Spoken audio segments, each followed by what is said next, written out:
Hello guys, today I am going to teach you how to emote in Wild Rift. If you cannot find the button or controls needed to use emotes on Wild Rift, then you are watching the right video.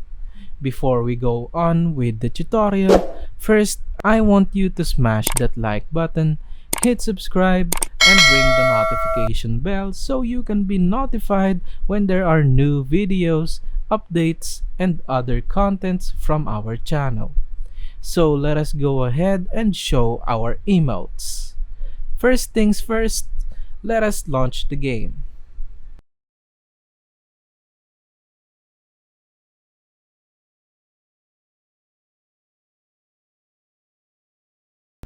I am just going to show you how to emote, so I will just create a practice lobby.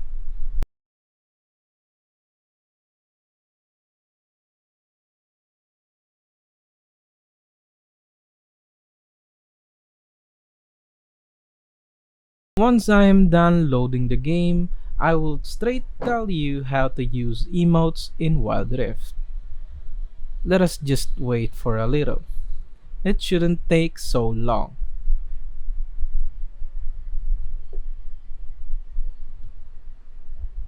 While we are waiting for the game to load, you can visit our channel and you will see a lot of tutorials that can help you. Okay, so we are done loading the game. Let me just remove the minions. Alright. To use emotes, what we want to do is hold on to our character. As we can see, we are now able to choose from our emote wheel. And now you can just drag it to the emote that you want to use. And that is how easy it is to use emotes in Wild Rift. Feel free to ask a question on the comment section below, and we will try to find a solution for it. If this video helped you, then please share it to your friends so you can help them too. Once again, thank you for watching and see you on the next video.